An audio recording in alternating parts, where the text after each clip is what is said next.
महान सिकंदर, जिसे Alexander the great के नाम से भी जाना जाता है, इतिहास में एक ऐसा नाम जिसे किसी भी तरह के परिचय की आवश्यकता नहीं है। ग्रीस का ये महान शासक अपनी अद्वितीय सैन्य क्षमता और विजय अभियानों के लिए प्रसिद्ध था।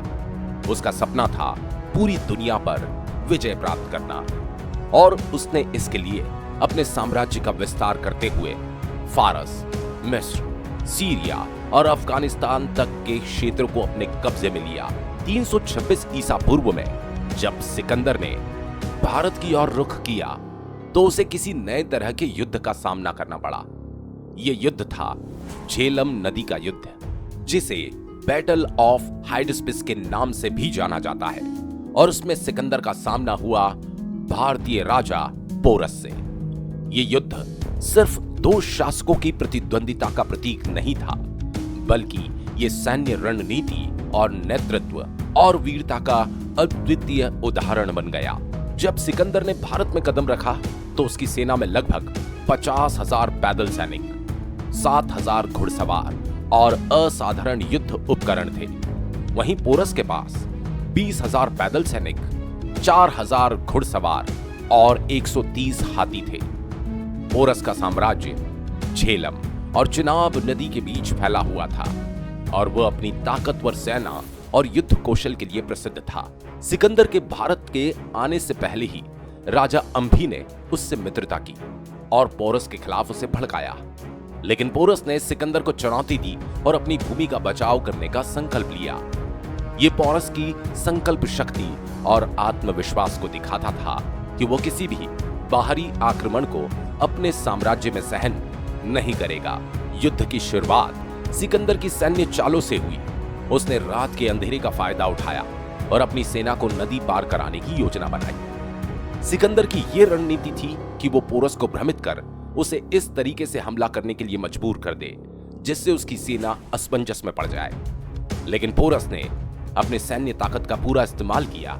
खासकर अपने हाथियों के माध्यम से पोरस ने अपने युद्ध कौशल का प्रदर्शन करते हुए हाथियों को मोर्चे पर तैनात किया ताकि वे सिकंदर की घुड़सवार सेना के आक्रमण को रोक सके। पोरस ने पैदल सैनिकों को सही स्थानों पर तैनात किया ताकि सिकंदर के सैनिक चारों ओर से घिर जाए।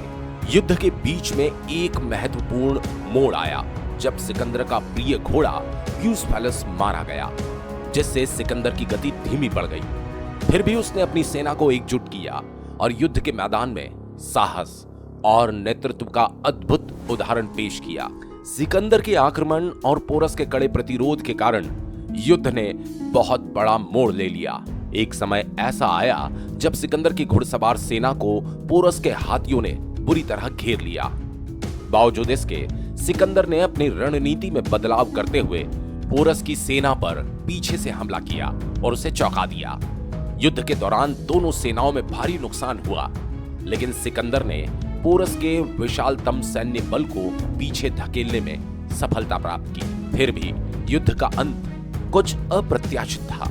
जब सिकंदर ने पोरस से पूछा, तुम्हारे साथ कैसा व्यवहार किया जाए, तो पोरस का उत्तर था, जैसा एक राजा दूसरे राजा के साथ करता है।